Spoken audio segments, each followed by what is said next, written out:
Micro change, make change real. The process is beautiful. Empower your mentality to make real change in the world. This is Michael.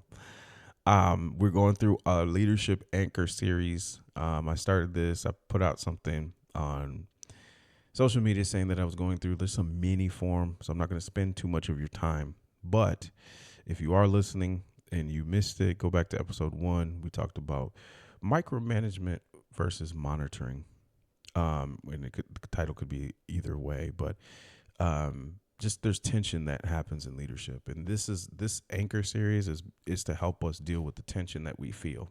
Okay, so this next episode, or in this episode, I'm going to be talking about when it's time to leave. It's about transitioning. Okay, so how do you know when God is moving you into a new season? How do you know when God is moving you into a new season? And it's not when you're frustrated, nor when you're tired, or when things get hard. So don't think about it as a time when those things happen, but it's a time when it's actually time to leave. How do you know when God is moving you there? And every leader has gone through this moment. LeBron James is being questioned about retirement right now. Jordan had to think about it, man. Has God moved me into a next of my life? It's time for me to move from player to ownership. Like what's happening, right? And every one of us, leaders, all of us, people, have been faced with this moment in our lives. We're leading something, even if we don't have the title. So if you do have the title, it could be a new role. It could be a relationship. It could be a season that you're in. And it could even be the environment that you need to leave. You could have to move to Texas. You may have to move to Atlanta. You may have to move to Boston. You may have to move somewhere, right? But how do we know when God is moving us into that new season of our lives? How do we know that? And you know what's funny about tension? Tension doesn't always equate to pain. I know we talk a lot about pain and suffering, but tension doesn't always mean it's painful. Sometimes it's just the fact that you are misaligned. So let's anchor this. The scripture says in Joshua 1:9, it says, "Be strong and courageous. Do not be afraid. Do not be discouraged. For the Lord your God will be with you wherever you go." The funny story about that, whenever I transitioned from one church to another, this is the verse that my pastor told me. This is the verse he gave me. Pastor Michael Hayes at the time, we were going to church at the Nations Church in Saginaw, Michigan. He spoke this. We were getting ready to move to Detroit. He told me, "Michael, be strong and courageous. Do not be afraid. Do not be discouraged, for the Lord your God will be with you wherever you go." And so the verse that he was giving me was about the transition that I was getting ready to go through. And he knows that I don't need to be fearful in this transition. So technically, when it's time to go, there's no fear. It'll come, but you're really not afraid. It's not really fear that happens. It's not discouragement of what's lost. That's when you know that you're ready. Okay? You got to understand, in this verse, Moses was gone. Moses was dead. Aaron was dead. Joshua was the only one that was left. And the wilderness season that the people were going through was ending. When Joshua got that, God was like, "Hey, man, it's ending for y'all. The 40 years is over." So Joshua was stepping into his leadership. And it's important that we need to notice this. God did not remove Joshua's uncertainty. So what you deal with in this season is not fear. Don't confuse your fear with the uncertainty of your life. Don't do that to yourself.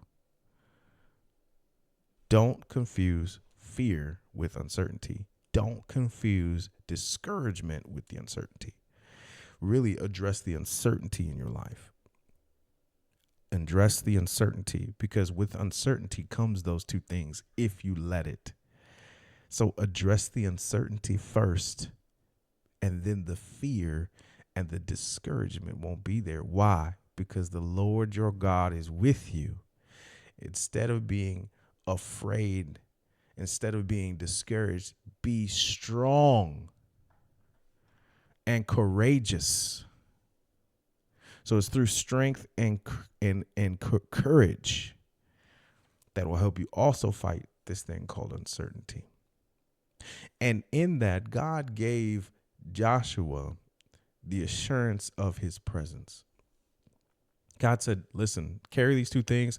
I'm with you, man, wherever it is you go, because I've appointed you now as leader of my people.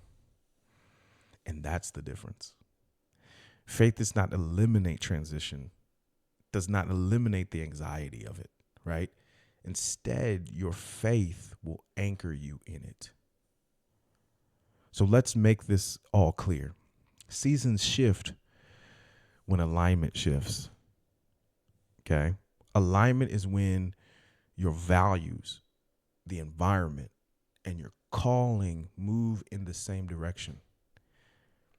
Now, notice I didn't talk about timing, right? But they're all pointed in the right direction. Okay? It's about where you're going. So your values line up with where you're going.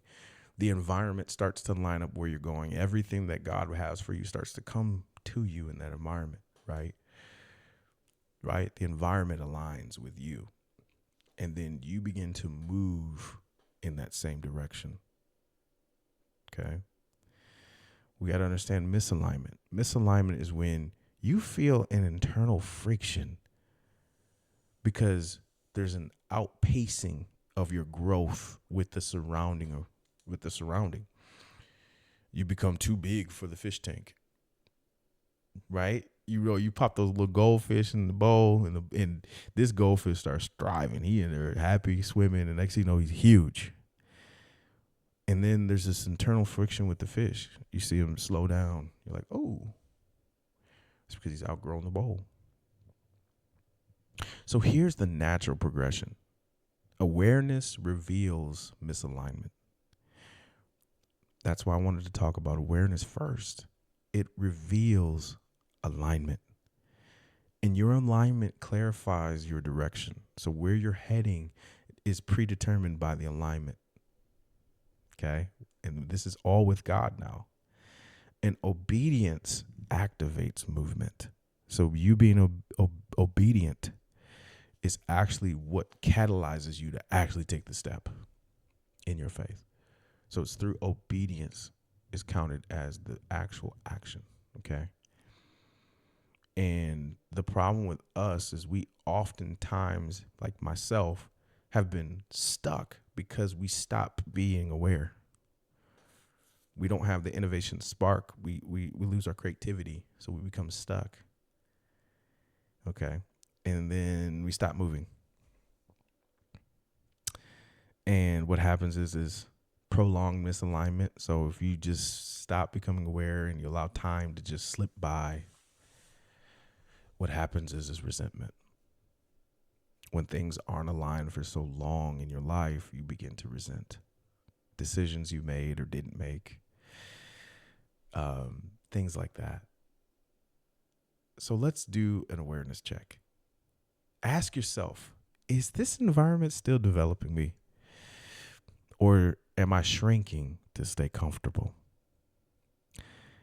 If you have to silence your convictions, if you have to suppress your growth, if you have to compromise your integrity, that's not discomfort. That's malalignment.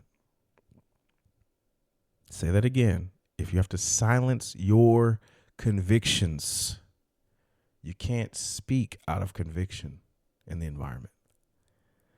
If you suppress your growth, you're a big fish, but you just stay there. You're an elephant in a cage that's too small. You're a lion locked up, right? If you have to compromise your integrity, go against what you don't agree with, that's not discomfort, man, woman. That's misalignment. Sometimes environments just don't push you out with hostility. They release you with your own stagnation.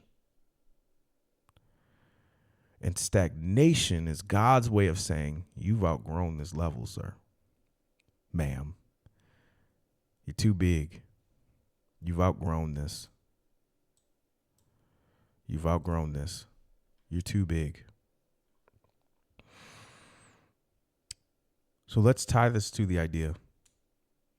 This lands under the administration. Again, we've been staying here. Leadership, management, okay?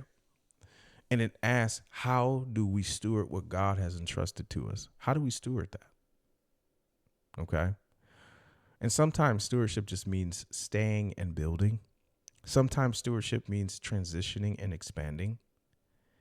But faith does not remove uncertainty. It anchors you during the transition. Okay? Faith does not remove the uncertainty. It helps you anchor you during the transition. And anchoring is grounding. Joshua did not have a GPS system. He didn't have a detailed map. He did not have Google. Okay? You got all those resources and you still don't know where you're going. I have all those resources and I still don't know where I'm going sometimes. He had a command. And that command was be strong, be courageous, and I will be with you. Was God telling him, move? So strong leadership requires decisive obedience. You have to make a decision to obey. You have to stay aligned to obey. Okay? And that comes. So here are some rules to help you make that decision. If staying requires you to compromise your calling, time to move, right? If staying requires you to compromise your calling, it's time to move. Calling is not comfort. Okay? Your calling on your life, your purpose of your life is not for you to just be comfortable. Okay? Your calling is obedience to what God is telling you. And obedience often requires us to change.